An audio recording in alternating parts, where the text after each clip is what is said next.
Bueno, me toca presentar al moderador en este caso.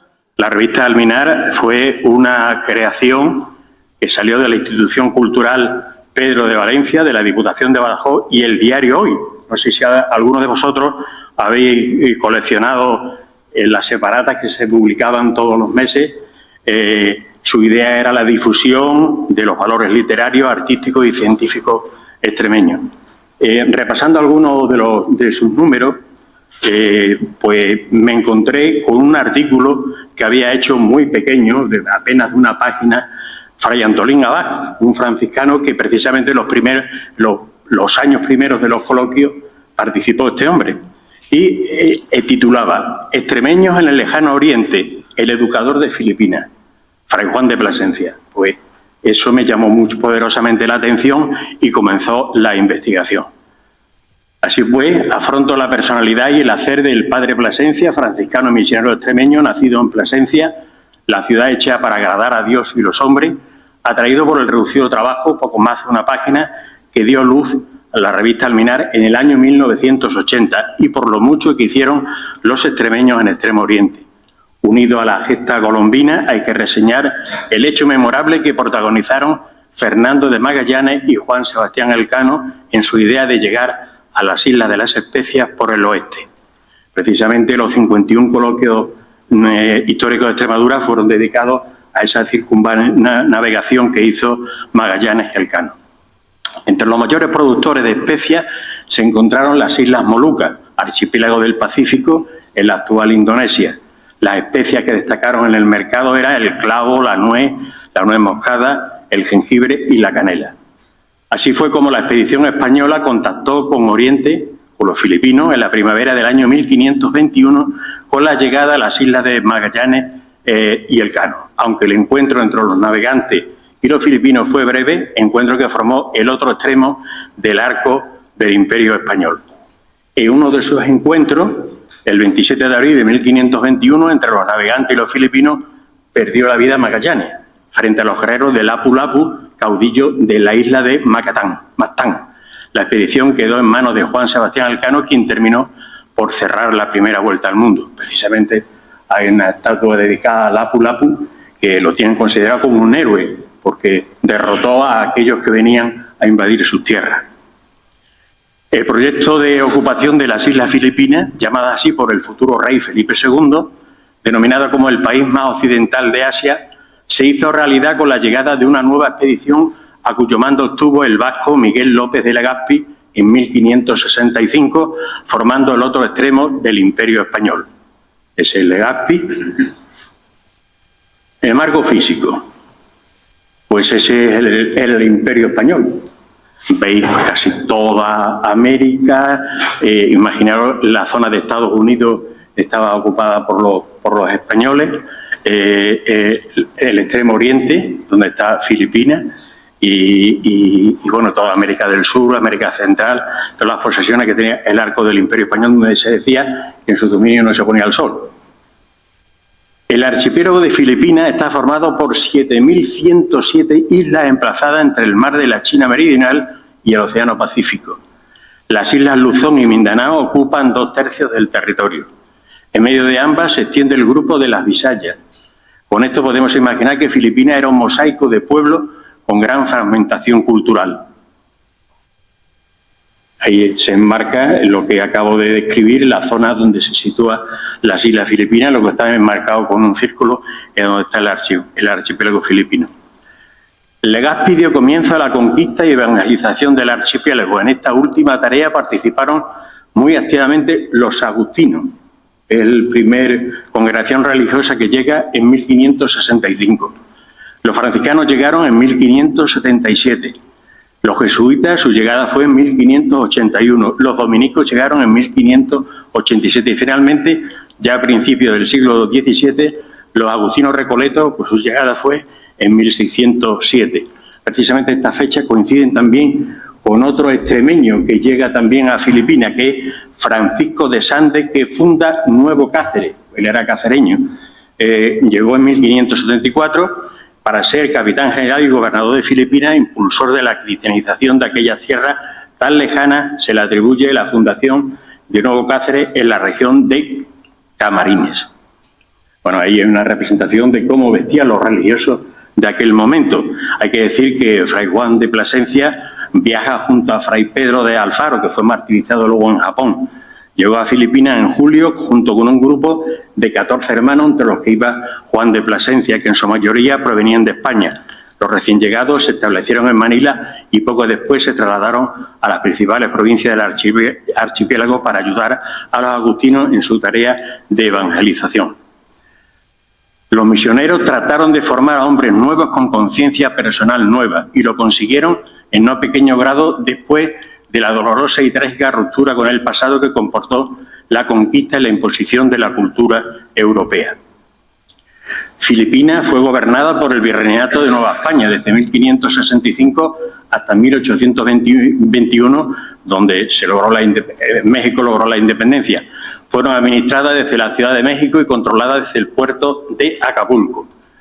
Dos fueron los puntos neurálgicos entre la península ibérica y el Extremo Oriente: Macao para los portugueses y Filipinas para los españoles. Es decir, aquí en el plano el círculo está Macao y está Manila. Macao le sonará porque el que ha ido a Badajoz y ha ido a Elba, raro el que no traía la cerámica de Macao. Era muy típico junto con las toallas y el café. y Manila, el otro puerto significativo, ¿no? La fuente de investigación que he utilizado fue Fray Antolín Abad Pérez, ya lo he comentado en la revista Alminar, aunque muy escueto, el Archivo Franciscano de San Francisco el Grande de Madrid, el Archivo General de India, Fray Antonio de las Llaves en la crónica que hace de la provincia de San Gregorio de Filipinas en el año 1624, que la provincia no está insertada Filipinas, Fray Francisco de Santa Inés, que hace otra crónica también, de los descalzos de San Francisco, escrita en 1676, Trinidad Hermenegildo Távera, las costumbres de los tagalos en Filipinas según el padre Plasencia, retoma los apuntes que había hecho el padre Plasencia. Ahí, por ejemplo, os dejo algunas de las fuentes que he utilizado. Los tagalos en Filipinas son las costumbres que hizo Pardo de Tavera, el Archivo de India. Y Fray Juan de Plasencia, Juan de Portocarrero, su nombre civil, nació en la ciudad de Plasencia, en Extremadura, de la noble familia de los Portocarreros. Poseedor de una sólida formación intelectual, siendo joven pasó a Italia y tomó el hábito en la clausura de nuestro padre San Francisco, donde hizo solemne profesión entre 1536 y 1537. Recibió el orden sacerdotal en 1545. Llegó a la provincia franciscana de Santiago en España, eran franciscanos observantes. Luego hay varias reformas que hacen los franciscanos y se inserta en la provincia de San José de los Descansos Alcantarinos que había hecho la reforma San Pedro de Alcántara.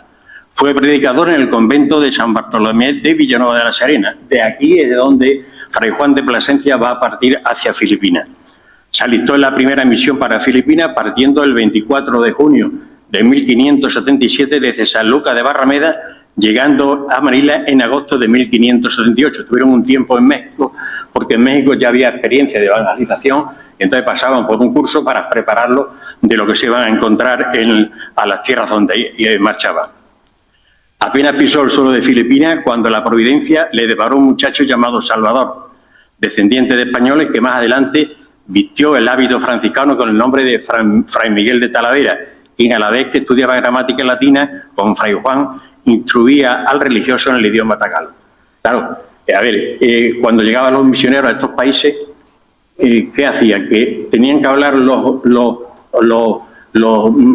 habitantes de aquel lugar el idioma español, o el misionero aprendía el idioma nativo que había allí. Pues era más fácil el idioma nativo. Entonces, Fray Juan de Plasencia, con tan buen éxito que a los 2 años de residir y de enseñarle a este chico el idioma tagalo, ya había escrito Fray Juan Arte y Diccionario Tagalo, para que sirviera no solamente a los nativos, sino también a los españoles que vivían allí, porque ya empezó a poblarse la colonia, siendo los primeros que se han escrito y los que han servido de norma a todas las artes y diccionarios escritos después de los diversos dialectos filipinos. Fray Juan de Plasencia le cupo en suerte, junto con Fray Diego de Oropesa, como compañero en octubre de 1578, la región de la Laguna de Bay, Serranía de Tallaba y parte oriental, donde fueron conocidos como apóstoles. Fray Juan fue al pueblo de Lumba y al pueblo de Pila fue Fray Diego, en las Bisayas. El 23 de septiembre de 1590, en el pueblo de Lilio, donde yacen sus restos venerados, partió a la morada eterna. El obispo de aquel momento dijo que la Iglesia de Dios ha sufrido una gran pérdida en el norte porque ha caído el pilar del cristianismo. Labor que hace el padre Plasencia. Promotor de la inculturación lingüística, y luego hablaré sobre ello. Autor de un diccionario tagalo-español. Autor del Catecismo Doctrina Cristiana en Tagalo. Promotor de escuelas con un avance impresionante hacia el método lancasteriano. Autor de las costumbres de los indios tagalos. Padre del barangay y de las reducciones. Y también se le atribuyó erróneamente cultos y dioses que adoraban los tagalos. Bueno, ¿qué es la inculturización? Es el proceso de integración de un individuo o grupo en la cultura y en la sociedad con la que entra en contacto, lo que dije anteriormente. La importancia del idioma. Los religiosos escribieron gramáticas, vocabulario y catecismo en diversas lenguas filipinas y van a facilitar el aprendizaje a los nativos. Había una normativa establecida por el Concilio de Trento respecto a la lengua en que había de realizarse la predicación, junto con una ley que sacó el 5 de agosto de 1580, promulgada por el rey Felipe II, que exigía el aprendizaje de las lenguas filipinas por parte de los misioneros. Las lenguas que se hablaban en Extremo Oriente se sintetizan en 4 grupos: lenguas indochinas, chinas, japonés y lenguas austronésicas. Este último grupo engloba el malayo, indonesio, tagalo y lenguas de las Islas Marianas y Carolinas, donde llegaron los españoles. Aquí se reproduce en esta diapositiva pues, los diferentes dialectos e idiomas que había, que era una amalgama que era muy difícil de aprender todo. Entonces el padre Plasencia lo que hizo fue fijarse más en el tema del tagalo. En la isla de Luzón hubo 6 lenguas principales. Nosotros hemos dicho que era la parte más extensa de Filipinas. El tagalo, el ibanag, el bicol, el ilocano, el pámpago y el pangasinán, por el orden de número de habitantes que tuvieron un principio. En las islas del centro del archipiélago había una lengua llamada Bisaya que entendían todos los grupos. Esa es una reproducción de cómo era Manila, la capital de Manila, cuando a finales del siglo XVI, fortificada, como veis, con un baluarte. Fray Juan de Plasencia escribe desde Manila a Felipe II el 18 de junio de 1585. En la lengua más general que hay en estas islas tengo escrito algunas cosas, como es el arte de la lengua y declaración de la doctrina cristiana, y ahora voy haciendo el vocabulario. Son cosas muy necesarias para todos los ministros si se imprimiesen. O sea, le obligaba o le recomendaba al rey que se imprimiera todo lo que él ya iba aprendiendo. El autor del Catecismo de la Doctrina Cristiana, donde resumía Padre Nuestro, la Ave María, el Credo, la Salve, los mandamientos de la ley de Dios, los mandamientos de la Iglesia, los 7 sacramentos, los pecados mortales, las obras de la misericordia. 37 preguntas para examinar los conocimientos de la fe adquiridos, y todos, como somos mayores, hemos pasado por temas de catequesis y eran preguntas como: ¿eres cristiano? ¿Soy cristiano por la gracia de Dios? ¿Qué quiere decir cristiano? ¿Cuál es la señal del cristiano? Las preguntas que siempre nosotros hemos estudiado en los catecismos, pues exactamente igual tienen los catecismos del padre Plasencia. Es Fray Antonio de la Llave, cronista de la provincia franciscana de San Gregorio, quien publica en 1624 la relación de culto que los indios tagalos tenían y dioses que adoraban y de sus entierros y supersticiones, atribuyendo a algunos autores su redacción a Fray Juan de Plasencia, cuando realmente la autoría correspondía a Fray Antonio.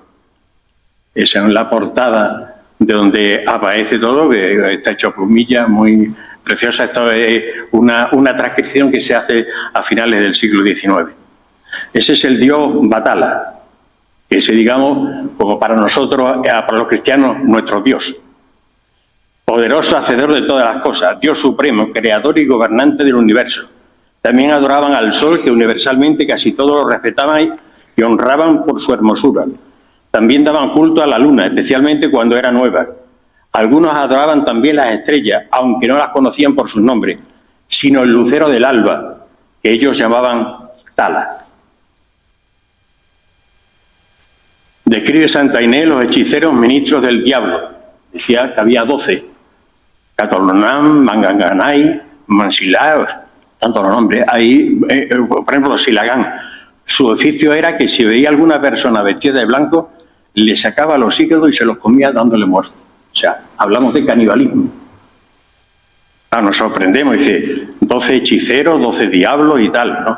Y da la casualidad que Humberto Eco, seguro que el nombre de la rosa os suena, ¿no? El autor del nombre de la rosa, pues tiene un libro que se llama El vértigo de las listas. Fijaros la cantidad de diablos que hay en la Iglesia Católica. Lo que pasa es que siempre hablamos de Satanás y Lucifer, pero que hay más. Padre del barangay filipino, que es otra de lo pues, por donde se destaca Fray Juan de Plasencia. Los filipinos vivían en unidades familiares llamadas barangay, dispersos por los montes en los márgenes de los ríos, lo que hacía especialmente difícil la evangelización. Eran muy pequeñas aldeitas y claro, por la selva era muy complicado. Entonces, él lo que pretendió era unificar todos esos barangays. Aquí, bueno, para que veáis la forma de vestir de los tagalos.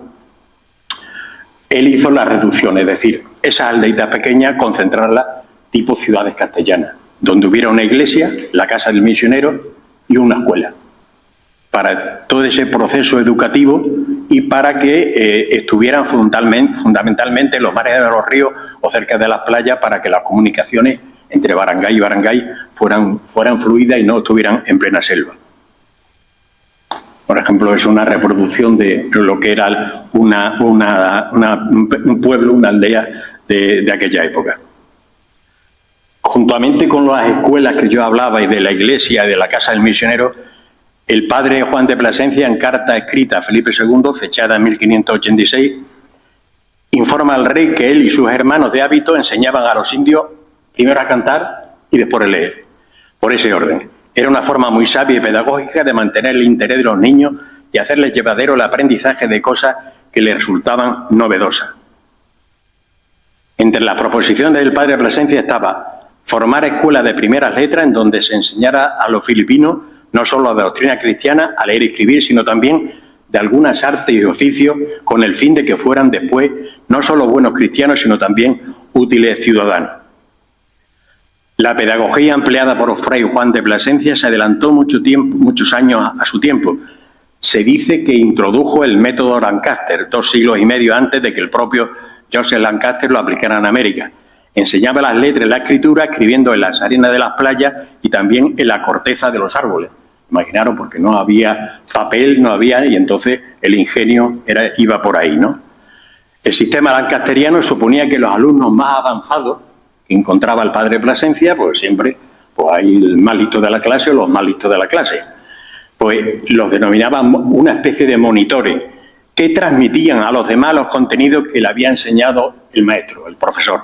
De esta manera, un solo docente podía garantizar la educación de una gran cantidad de niños. Es decir, aquí lo vemos más esquematizado. El profesor, digamos, el misionero franciscano, alumno monitor que iba enseñando al resto de los alumnos.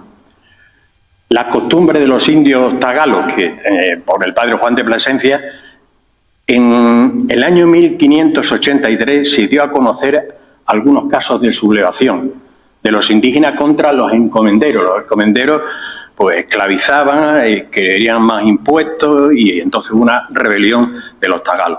Al parecer la causa fueron los abusos y malos tratos que recibían los trabajadores indígenas por parte de estos encomenderos.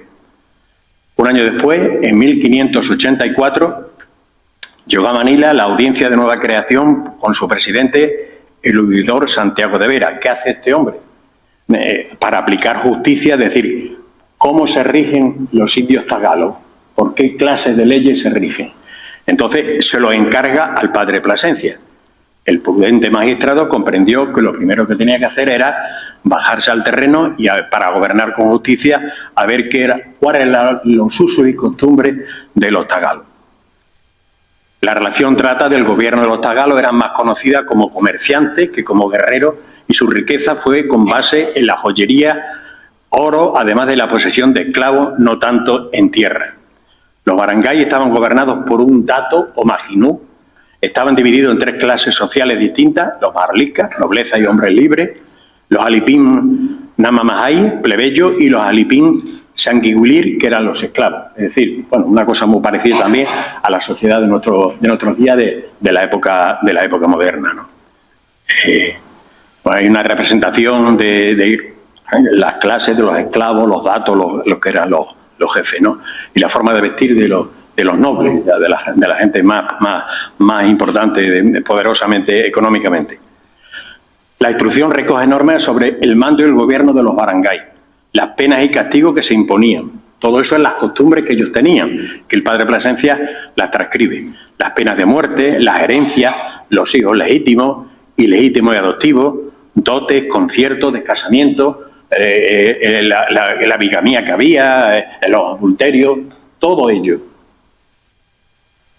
Bueno, de Filipinas, aquí tenéis, por ejemplo, secuelas de esa importancia de intercambio entre España y Filipinas. Pues Juan de Vargas, virrey de Filipinas, casado con una hija del Talaverano de Talavera la Real; don Pedro Guerrero Ardila, teniente general de caballería; las monjas del convento de las Carmelitas de Talavera la Real conservan este Cristo muerto hecho en marfil. También la catedral de Badajoz tiene varias piezas, entre ellas San Juan Bautista, con el cordero abajo. La aportación del padre Plasencia fue notable, pues se le reconoce su profundo conocimiento de la mentalidad nativa y sensibilidad en la inculturación.